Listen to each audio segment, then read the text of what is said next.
आज हम जो ये कविता है कबीर, इसका रिवीजन करेंगे। तो इसके रिवीजन में पहला इसका क्वेश्चन है कि कबीर की दृष्टि में ईश्वर एक है, इसके समर्थन में उन्होंने क्या क्या तर्क दिए हैं। यानी कबीर ने कैसे, मतलब ये तो सभी को पता है कि भगवान एक है, उसके रूप अनेक हैं, तो उन्होंने मतलब किस तरह से सबको समझाया है कि भगवान एक है। कबीर की दृष्टि में ईश्वर एक है, इसके समर्थन में तर्क देते हुए कबीरदास जी ने कहा है कि सब एक ही पवन है, एक ही जल है, सारा संसार एक ही ज्योति से प्रकाशित है। यानी कबीरदास जी ने बताया है कि सब जगह पूरी दुनिया जो दुनिया है उसमें एक ही वायु है, एक ही पवन माने वायु, हवा एक ही बहती है। कहीं भी आप चले जाओ हवा एक ही तरह से होती है, अलग अलग कहीं भी जा कर के अलग अलग की तरह की हवा का आभास नहीं होता। एक ही जल है, यानी जल जो है पृथ्वी के नीचे से निकलता है तो सब जगह एक ही जल है, ऐसा नहीं है कि जल के रूप अनेक हैं। संसार एक ही ज्योति से प्रकाशित है, और यानी सूरज भी एक ही है, पूरी दुनिया में एक ही सूरज निकलता है तो एक ही सूरज है। सब एक ही मिट्टी से सने हैं। जिस तरह से कुम्हार जो है बर्तन बनाता है तो वो एक ही मिट्टी तो तैयार करता है, लेकिन बर्तनों की शेप अलग अलग दे देता है। इसी तरह से जो इंसान है वो भी एक ही मिट्टी से बना हुआ है और उसका जो है अलग अलग रूपों में इस दुनिया में निवास है। यानी कोई हिंदू है, कोई मुसलमान है, कोई सिख है, कोई ईसाई है, उसके रूप अनेक है मनुष्य एक ही मिट्टी से बना हुआ। तो कैसे इस आंसर को हम बोलेंगे कि कबीर की दृष्टि में ईश्वर एक है, इसके समर्थन में उन्होंने तर्क देते हुए कहा है कि पूरी दुनिया में एक ही जल है, एक ही वायु है, एक ही सूर्य है जिससे पूरा संसार रोशनी, जिस पूरे संसार को रोशनी मिल रही है। सब मनुष्य एक ही मिट्टी से सने हुए हैं और उनके रूप अलग अलग हैं। अब दूसरा क्वेश्चन है कि मानव शरीर का निर्माण किन 5 तत्वों से मिलकर हुआ है। तो मानव शरीर का निर्माण अग्नि, वायु, जल, मिट्टी और आकाश, इन 5 तत्वों से मिलकर हुआ है। ये तो आपको भी पता होगा बच्चों कि अग्नि, वायु, जल, मिट्टी और आकाश ये 5 ही है कि 5 तत्वों से मिलकर बना है, अग्नि, वायु, जल, मिट्टी और आकाश। अब थर्ड क्वेश्चन है कि जैसे बाढ़ी काष्ठ ही काटे, अग्नि ना काटे कोई, सब घटी अंतर तू ही, व्यापक धरे स्वरूपे सोए।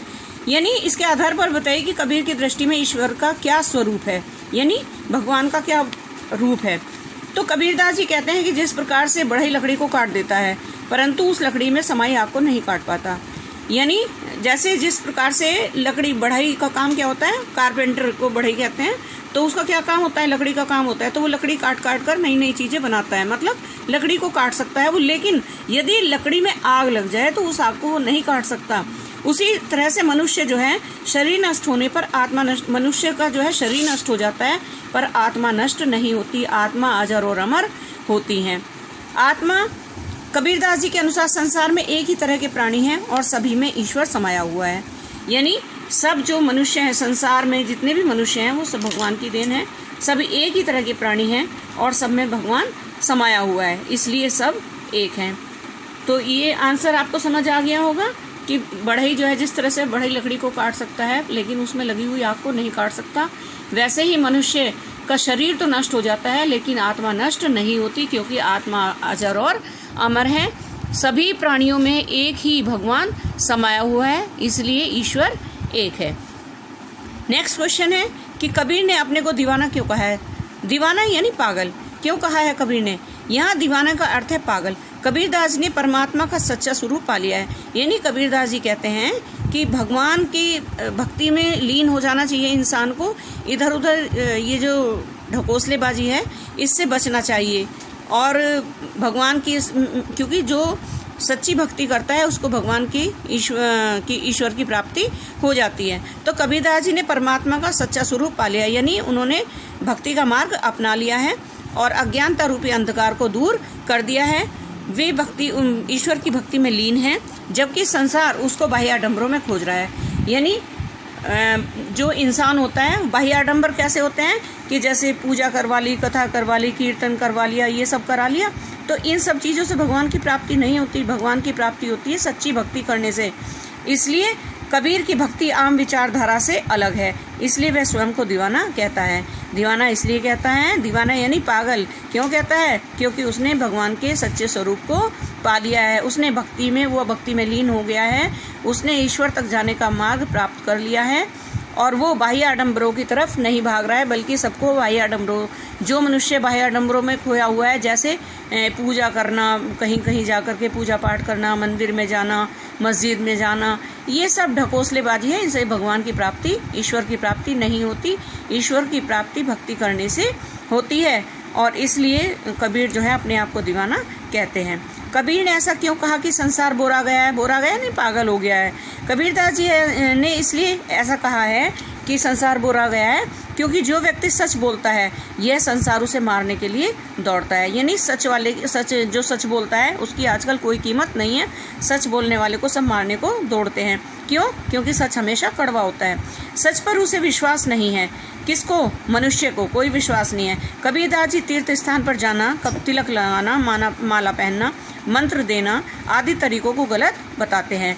यानी उनके अनुसार, कबीरदास जी के अनुसार, तीर्थ यात्रा पर जो मनुष्य तीर्थ यात्रा पर जाता है, तिलक लगा लेता है, माला पहनता है, मंत्र आदि इस तरह से भगवान की पूजा करता है, ये सब गलत है। ये सब ढकोसलेबाजी है।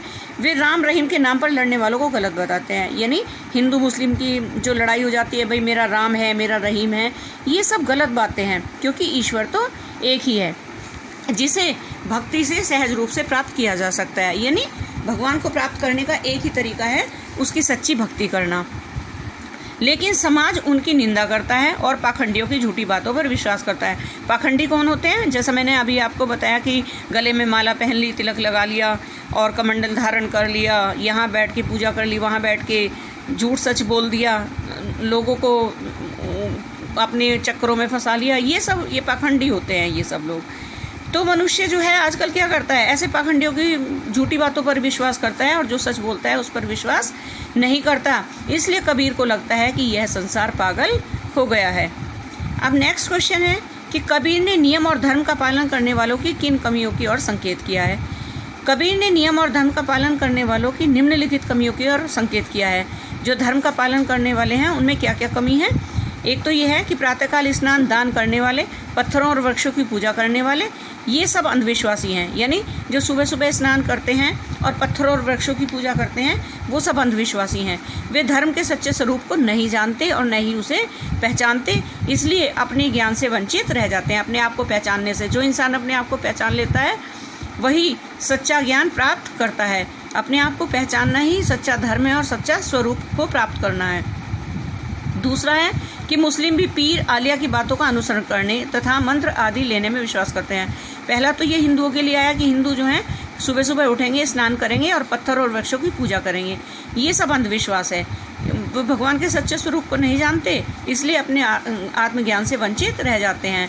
अब दूसरा, जो मुस्लिम लोग होते हैं वो पीर में और आलिया में, इनमें विश्वास रखते हैं और उन्हीं के जो वो मंत्र आदि बताते हैं उनका अनुसरण करते हैं। ईश्वर सबके हृदय में विद्यमान है, जबकि भगवान जो है चाहे हिंदू हो, मुसलमान हो, सिख हो, ईसाई हो, सभी के हृदय में समाया हुआ है, लेकिन मनुष्य उसे पहचान नहीं पाता। सेवेंथ क्वेश्चन है, अज्ञानी गुरुओं की शरण में जाने पर शिष्यों की क्या गति होती है? अज्ञानी गुरु कौन से होते हैं? जो पाखंडी लोग होते हैं। बहुत से मनुष्य जो हैं अपने कर्मों को ना पहचान करके और अपनी जो भी उनको कोई भी संकट आ जाए, कोई मुसीबत आ जाए, तो वो क्या होता है कि पाखंडियों की तरफ, यानी पाखंडी कौन लोग हैं? जो मैंने आपको अभी बताया, जो मस्तक पर तिलक लगा लेते हैं, गले में माला पहन लेते हैं, कमंडल धारण कर लेते हैं और जंगलों में साधु के रूप में बैठ जाते हैं, ये सब अज्ञानी होते हैं। तो अज्ञानी गुरुओं की शरण में जाने पर शिष्य डूब जाते हैं। यानी जो उनके पास जाते हैं उन्हें सच्ची बात पता नहीं चलती, बल्कि वो डूब जाते हैं और उन्हें अंत में पछताना ही पड़ता है। अज्ञानी गुरु घर घर जाकर मंत्र देते हैं और अभिमान में डूब जाते हैं। क्यों अभिमान में? जो अज्ञानी होते हैं वो घर घर जाते हैं। आपने देखा होगा कि बहुत से साधु महाराज गलियों में आते हैं और वो कहते हैं कि तुम्हारा ये होगा वो होगा। तो जो ये अज्ञानी गुरु होते हैं, जो ये महात्मा लोग, आपने देखा होगा कि गलियों में घूमते रहते हैं जो साधु होते हैं, और वो जो हैं अपनी बातों में लोगों को फंसा लेते हैं।